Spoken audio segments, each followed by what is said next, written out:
ఉడిపి హోటల్స్కు ఎప్పుడైనా వెళ్లారా? పోనీ మైసూర్లోని ఉడిపి ప్రాంతానికి ఎప్పుడైనా వెళ్లారా? అట్లీస్ట్ ఉడిపి తాలి, ఉడిపి జగ్గేరి వంటకాల గురించి విన్నారా? వినే ఉంటారు కదా. ప్రపంచవ్యాప్తంగా, దేశవ్యాప్తంగా కూడా ఉడిపి హోటల్స్, ఉడిపి క్యాటరింగ్ ఎంతలా విస్తరించిందో మనందరికీ తెలిసిందే. ఆ ప్రాంతం నుంచి ఎంతో మంది క్యాటరింగ్ ప్రొఫెషన్లోనే ఉంటారు. ఆ ప్రాంతవాసులు క్యాటరింగ్ అనేది శ్రీకృష్ణుడు స్వయంగా ప్రసాదించిన వరంగా భావిస్తారు. మిగతా ప్రాంతాల వంటకాలతో పోల్చుకుంటే ఉడిపి హోటల్స్లో వంటకాలు ప్రత్యేకంగా ఉంటాయి. శ్రీకృష్ణుడికి ఎంతో ఇష్టమైన వెన్న, పాలు, మైదా, బెల్లం లాంటి పదార్థాలతో చేసిన వంటకాలే ప్రత్యేకంగా వండి వడ్డిస్తారు. ఇప్పటి వరకు ఎన్నో రుచులు అందుబాటులోకి వచ్చిన ఉడిపి హోటల్స్లో మెనూలో కానీ, వండే విధానంలో కానీ, వాడే పదార్థాల్లో కానీ దశాబ్దాలు, శతాబ్దాల నుంచి ఎటువంటి మార్పు లేకుండా ఉండడం విశేషం. క్యాటరింగ్ అనగానే ప్రత్యేకంగా ఉడిపి ప్రస్తావన ఎందుకు వస్తుంది అని ఎప్పుడైనా ఆలోచించారా? మహాభారతంలో జరిగిన కురుక్షేత్ర మహాసంగ్రామంలో కొన్ని చిన్న ప్రాంతాలను పాలించే ఓ రాజు కూడా పాల్గొన్నారా? యుద్ధంలో పాల్గొన్న రాజులంతా యుద్ధమే చేశారా, లేక ఇతర సేవలు కూడా చేశారా? అసలు ఉడిపికి కురుక్షేత్ర యుద్ధానికి ఉన్న సంబంధం ఏంటి? ఈ వీడియోలో చూద్దాం. దాదాపు 5000 సంవత్సరాల క్రితం ద్వాపర యుగంలో జరిగిందిగా భావిస్తున్న కురుక్షేత్ర యుద్ధంలో పాండవులు, కౌరవులు తలపడ్డారని తెలుసు.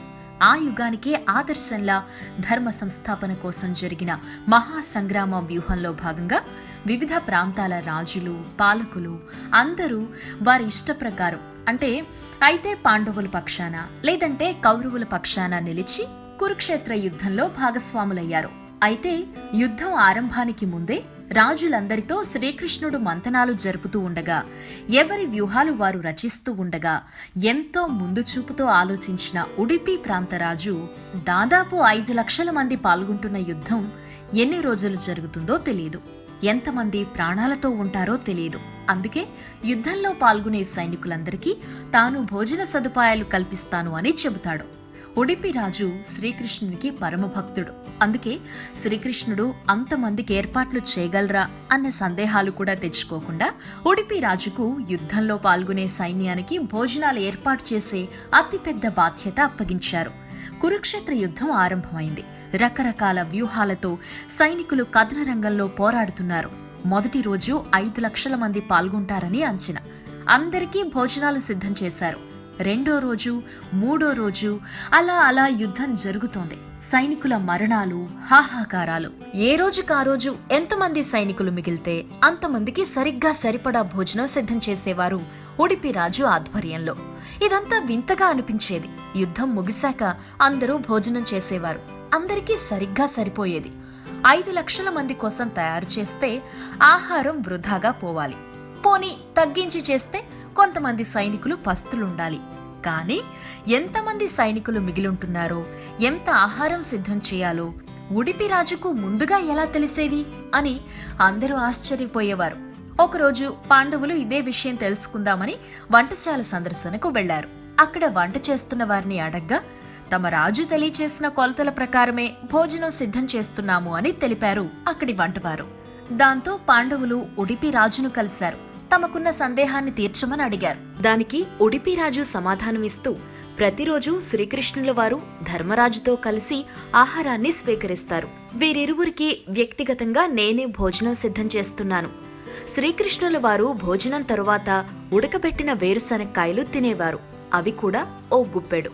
ఉదాహరణకు స్వామివారు 20 వేరుశనక్కాయలు తింటే మరుసటి రోజున కాయకు 1000 మంది లెక్కన, అంటే 20 కాయలకు 20,000 మంది సైనికులు మరణిస్తారు అని నమ్మేవాడిని.